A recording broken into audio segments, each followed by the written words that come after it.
The screen fades to black. An eerie whisper, barely audible at first, gradually grows louder, each passing second thickening the air with foreboding dread. Dim light finally reveals an old, dust-covered mirror, tarnished with age. Its ornate frame is worn, its glass tarnished and faded, reflecting the emptiness of the room around either room, but hasn't seen life in years. The silence feels overwhelming, suffocating. There, a soft, rhythmic tapping breaks the stillness, gentle but precise, a sound that sends a chill crawling down your spine.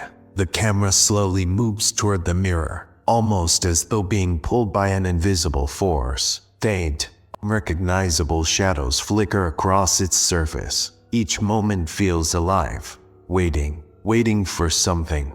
Do you ever feel watched? You know, those moments late at night when you're alone, and you swear your reflection is lingering just a bit too long, flickering in the corner of your eye. What if it's not a trick of the light? What if it's not really you at all?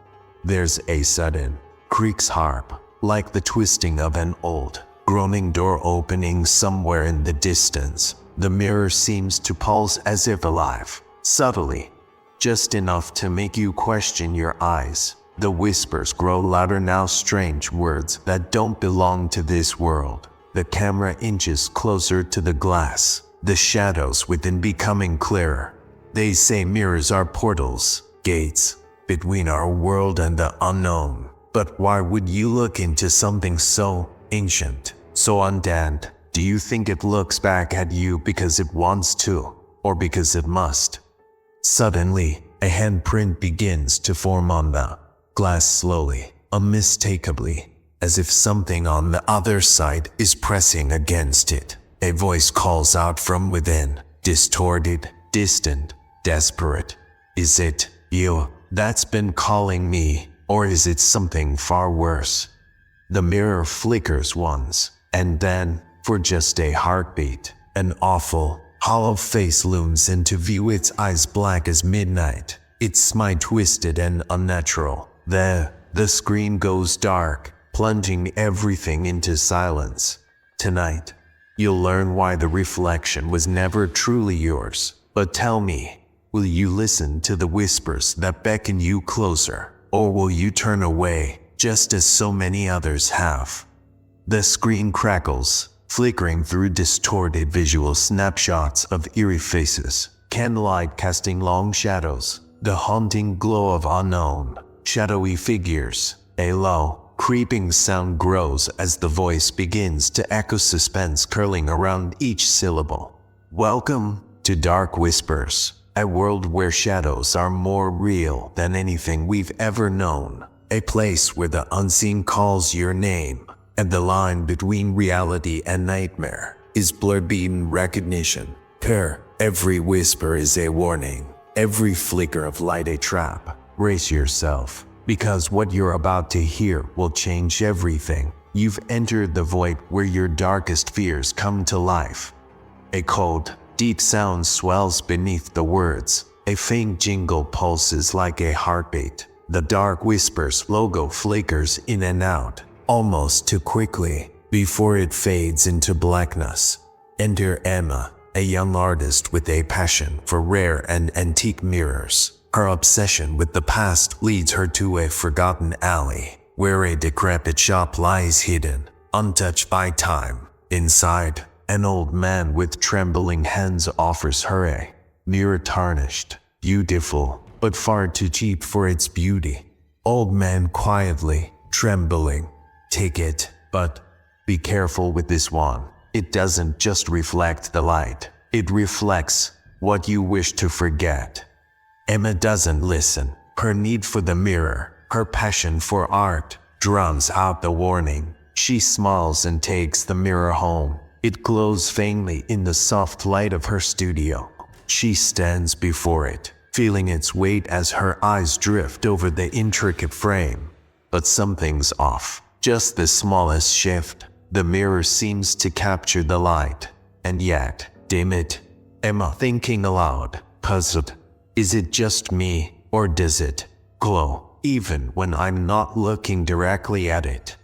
Late that night, as she sketches quietly, she sees Ida flicker from the corner of her eye. The art supplies she swears she left in one spot now seem to be moved. She shakes her head. No, just a trick of her tired mind. But deep inside, something doesn't feel right. Nights drag on, unease following her like a shadow. The reflection in the mirror becomes more than just an echo. It begins to act on its own. She sees a version of herself or twin, but colder, darker. A smirk twists where there should only be weariness. Eyes that have been replaced by black voids, and they are watching her. Emma nervously, whispering, "It's me, but not me. Why is it?" And it doesn't stop there. She starts to wake up to find twisted, dark sketches she doesn't remember, drawing images of ancient horrors, ghostly faces warped in agony, grotesque figures hovering in the depths of the glass. The whispers grow louder at night, soft, pleading, like a voice that has drowned in torment for eons, a voice calling her to join them. Emma, quaking with fear, I have to get rid of it. It's taking over." But no matter what she does, no matter how far she tries to run, the mirror always comes back, unscathed, unchanged. She burns it. She abandons it in parks. It reappears, sitting there in her room, just waiting.